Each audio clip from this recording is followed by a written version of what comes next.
Hi everyone. আলুর দম তো অনেকভাবেই খেয়েছেন, আজ না হয় একটু অন্যভাবে বানানো যাক। আজ আমি শেয়ার করব দই পোস্ত আলুর দম। এই রান্না যতটা সহজ তার চেয়ে টেস্টি অনেক গুণে বেশি। আশা করছি এই রেসিপি খুব ভালো লাগবে। ভালো লাগলে অবশ্যই একটা লাইক দিয়ে কমেন্ট করে জানাবেন, আর চ্যানেলে নতুন হলে একটা সাবস্ক্রাইব করার অনুরোধ থাকলো। তাহলে দেরি না করে ঝটপট দেখে নেই। এখানে 4টে সাদা আলু নিয়েছি বড় সাইজের।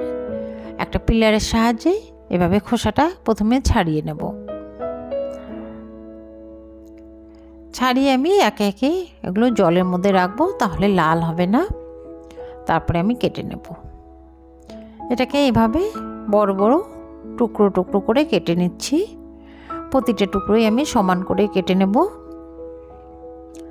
সবগুলো কাটা হয়ে গেল, এবার ভালো করে ধুয়ে নিয়ে আসবো।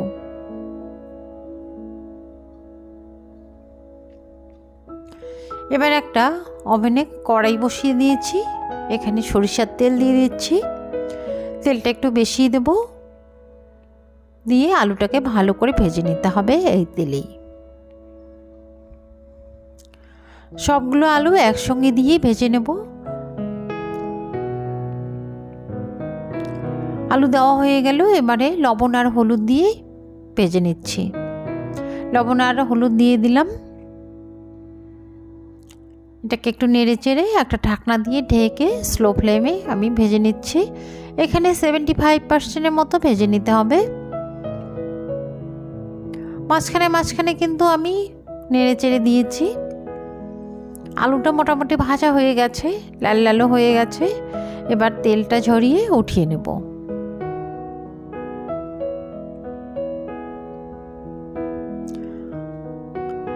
ওই তেলেই আমি রান্নাটা করে নেব। একবারে যেহেতু বেশি করে তেল দিয়েছি, আলুটা সুন্দরভাবে ভাজা হয়ে গেছে, কালারটাও সুন্দর চলে এসেছে। এখানে জিরে ফোড়ন দিয়ে দিলাম। ফোড়নটা একটু ভেজে নেব 30 সেকেন্ডের মতো, যতক্ষণ না সুন্দর একটা স্মেল আসে। ফোড়নটা ভাজা হয়ে গেছে। এখানে মিডিয়াম সাইজের 2টো পেঁয়াজ আমি কুচি করে রেখেছি ছোট ছোট করে, সেটা দিয়ে দিলাম। পেঁয়াজটা একটু লাল লাল করে ভেজে নেব। যতক্ষণ না নরম হচ্ছে ততক্ষণ আমি পেঁয়াজটাকে ভেজে নিচ্ছি। এখানে আমি 2 চামচের মতো আদা রসুন আর লঙ্কা বাটা দিয়েছি।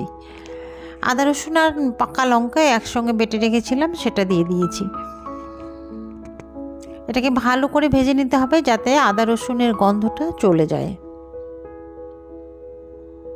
তেলের সঙ্গে এটা আমি ভালো করে ভেজে নিচ্ছি, তাতে করে গন্ধটা থাকবে না।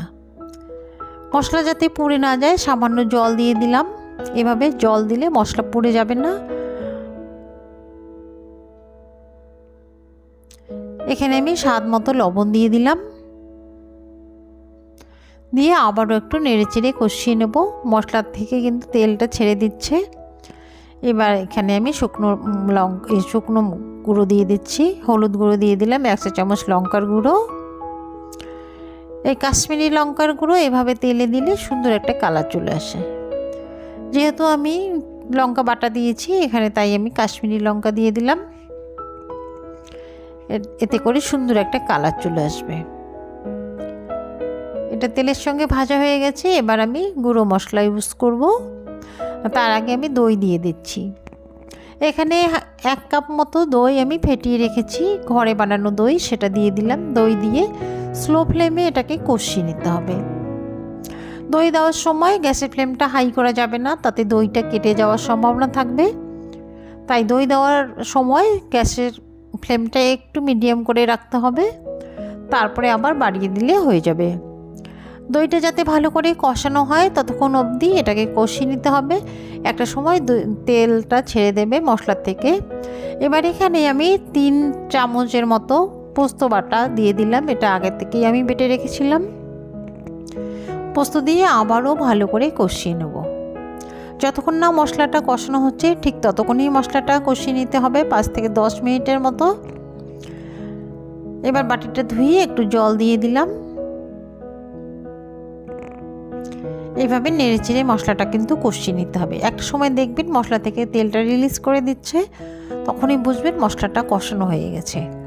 এবার আমি একটু জল দিয়ে মশলাটা ঢেকে রান্না করব, যাতে সুন্দরভাবে কষানো হয়ে যায়। রান্নাও হয়ে যায়। এখানে একটু স্বাদ মতো চিনি দিয়ে দিলাম দইটার সঙ্গে ব্যালেন্স করার জন্য।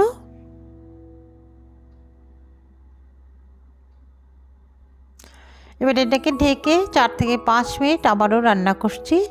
দেখতেই পাচ্ছেন তেলটা কিন্তু উপরে ভেসে আসছে, তার মানে আমার মশলাটা কষানো হয়ে গেছে। তেলটা কিন্তু একদম উপরে উঠে আসছে।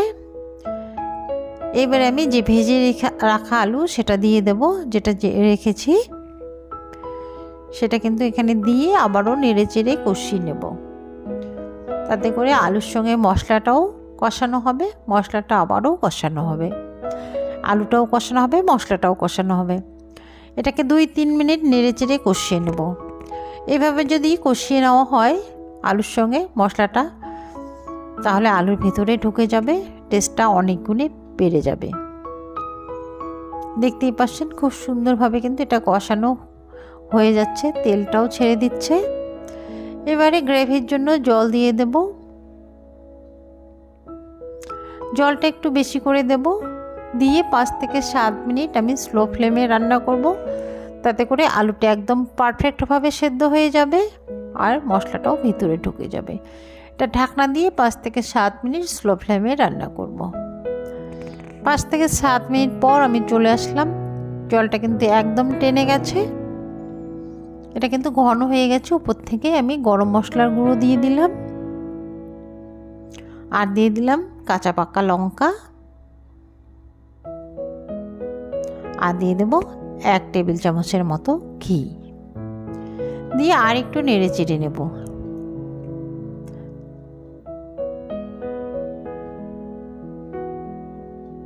নেড়ে চেড়ে কারি পাতা দিয়ে দিচ্ছি, এখানে চাইলে ধনিয়া পাতাও দেওয়া যেতে পারে। ঢেকে আরও 1 মিনিটের মতো রান্না করলাম। তারপরে গ্যাসের ফ্লেমটা অফ করে আবারও একটু সময় আমি ঢেকে রাখবো।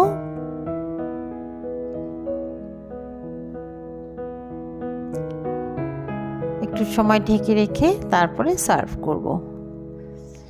এটাকে সার্ভ করে নিচ্ছি।